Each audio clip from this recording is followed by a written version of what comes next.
ढेंकानाल जिला परजंग निर्वाचन मंडली रे दुईटी रास्तार भित्ति प्रस्तर स्थापन करिसेंती विधायक विभूति भूषण प्रधान। कामाख्यानगर ब्लॉक रो कदलीपाड़ ठारू केंचुड़ी पर्यंत 8 किलोमीटर रास्ता को 5 कोटी 41 लाख टंका व्यय निर्माण पाई एहार शुभ उद्घाटन करा जायछि। फलरे आदिवासी दुर्गम अंचल रे लोकंक यातायात सुगम होई परिबो। सेहिपरि परजंग ब्लॉक 53 नंबर एनएच सियारी मालिया छक ठारू जयपुरा काटेणी गांव पर्यंत प्राय 4 किलोमीटर रास्ता जहाँ 4 कोटी 29 लाख टंका व्यय निर्माण हेबाकु जाउछि।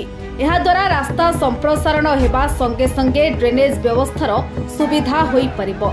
दीर्घ दिन हेबो अणओसारिया होई पड़ी रहिथिबा एही रास्ता निर्माण पई विधायक प्रतिश्रुति देथिले। आज लोकंक सरकार लोकंक निकटरे पहुंचिथिबा विधायक श्री प्रधान प्रकाश करिसंती। नुआकिरी तैयारी हेइथिबा परजंग विधानसभा जनसाधारण आशीर्वाद रु मते विधायक रूपे पठेले मु समस्त को आपण माध्यम रे धन्यवाद देवी। एवं ए वर्ष भितरे गुड़िए रास्ता अप्रूव हेजी सैंक्शन हेजी एवं शुभ दिया सलानी। या पूर्व 3टी सीएमआरएल रे मुख्यमंत्री ग्राम संयोगकरण योजना रे 3टी रास्ता शुभ दिया सलानी।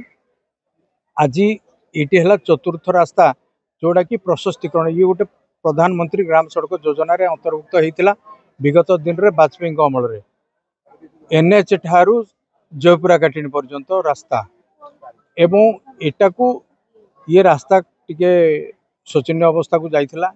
या वाइडनिंग करबा पई राज्य सरकार पाखरे गोटे प्रस्ताव थिला।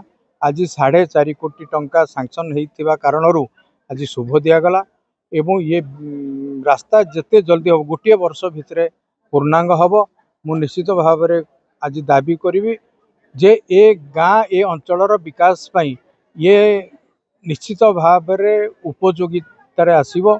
आउ गोटे रास्ता से सियारीमालिया ठारू बाघमुंडा पर्यंत गोटे रास्ता मध्य प्रस्ताव दिया जायछि। से प्रपोजल एवं एस्टिमेट स्तर रे अछि। सी आगामी दिन में मध्य निश्चित भाव में ताहा सैंक्शन हम ये अंचल विकास में ये 2टी रास्ता ये अंचल निश्चित भाव में उपयोगी हो। आमर प्रोजेक्ट एग्रीमेंट कॉस्ट अच्छी 4 कोटी 29 लाख आउ रास्ताटीर लंब रही 3 किलोमीटर 950 जो थे पिचु 2 किलोमीटर 280 एवं कंक्रीट 1670 मीटर रही। गाँव में ड्रेन रो भी प्रॉब्लम थिला। नुआ ड्रेन प्रपोजल अच्छी 574 मीटर आउ से कलभर्ट आम 11टी रखीचु। आउ कामटी आमर संजय विनायक एजेंसी को अवार्ड होती।